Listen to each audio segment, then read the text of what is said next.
Assalamualaikum warahmatullahi wabarakatuh.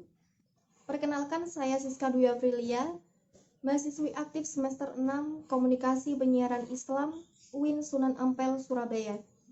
Dalam beberapa menit ke depan, saya akan menyampaikan kajian Islam yang akan membahas tentang iman, Islam, dan ihsan. Kajian ini bersumber dari kitab Arba'in Nawawi yang mungkin teman-teman familiar atau sudah tahu tentang kitab ini. Seperti yang sudah kita ketahui, bahwa dalam agama Islam terdapat trilogi risalah Islam atau trilogi Muslim, yaitu iman, Islam, dan ihsan. Tiga hal inilah yang menjadi pondasi utama dalam mengembangkan ibadah berdasarkan ajaran agama yang dibawa oleh Nabi Muhammad SAW. Jadi teman-teman, sebenarnya apa itu Islam, iman, dan ihsan? Dijelaskan pada hadis kedua dalam kitab Arba'in Nawawi. Dalam hadis tersebut diceritakan, pada suatu hari muncullah seseorang yang mendatangi Nabi Muhammad SAW saat beliau sedang duduk bersama para sahabat. Kemudian orang tersebut pun bertanya kepada Nabi tentang Islam, iman, dan ihsan. Yang pertama tentang Islam, Nabi bersabda, Islam adalah engkau bersaksi bahwa tidak ada Tuhan selain Allah dan Nabi Muhammad adalah utusan Allah. Engkau mendirikan sholat, menunaikan zakat, puasa Ramadan, dan pergi haji jika mampu.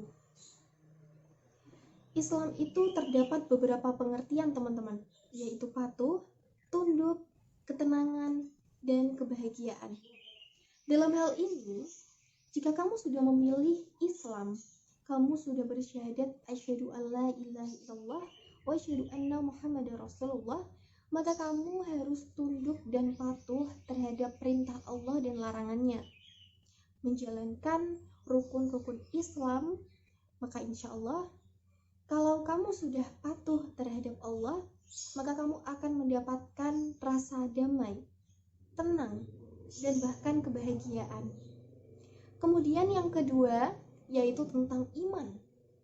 Nabi pun bersabda, iman adalah engkau beriman kepada Allah, malaikat-malaikatnya, kitab-kitabnya, rasul-rasulnya, dan hari akhir, dan engkau beriman kepada takdir yang baik maupun yang buruk.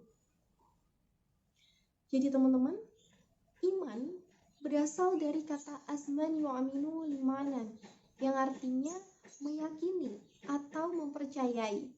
Sehingga sebagai seorang muslim yang mengaku bahwa dirinya Islam, maka harus menunjukkan kebaikan yang mencerminkan diri sebagai seorang muslim yang beriman, bukan malah sebaliknya, yang hanya mengatakan di mulut saja bahwa saya Islam, saya orang yang beriman, atau bahkan di KTP saja. Bukan seperti itu ya teman-teman. Nah, iman memiliki arti meyakini atau percaya, bahwa yang berarti kita ini harus meyakini dari hati bahwa Allah itu ada. Walaupun kita tidak bisa melihat Allah secara kasat mata, kita harus percaya bahwa Allah itu ada. Nah, selain kita harus beriman kepada Allah, kita juga harus beriman kepada malaikat-malaikat Allah, kitab-kitabnya, rasul-rasulnya, hari akhir, dan qadar. Lalu yang ketiga, ihsan. Nabi bersabda, ihsan adalah engkau beribadah kepada Allah seakan-akan engkau melihatnya. Jika engkau tidak melihatnya, maka dia melihat engkau. Lalu ihsan, jika ini disimpulkan, yakni kebaikan yang dikerjakan karena Allah SWT. Misalnya bertamu. Ada orang yang ingin bertamu ke rumahmu. Sebagai tuan rumah yang baik, pasti kamu akan menjamu tamu kamu tersebut. Benar begitu kan?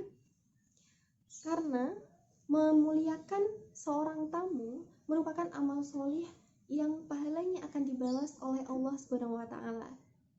Jadi meskipun nih, tiba-tiba tamu-kamu mengabari kamu jika tidak bisa datang, kamu gak akan merasa kecewa karena kamu menjamu tamu tersebut, mempersiapkan segala hal tersebut karena Allah. Tapi beda ceritanya, kalau kamu melakukan hal tersebut bukan karena Allah, maka kamu akan merasa kesal, kecewa, seperti itu teman-teman. Jadi teman-teman sekalian, Islam, iman, dan ihsan secara teori dapat dibedakan, akan tetapi secara prakteknya dalam keseharian kita itu tidak bisa dipisahkan satu dengan yang lainnya.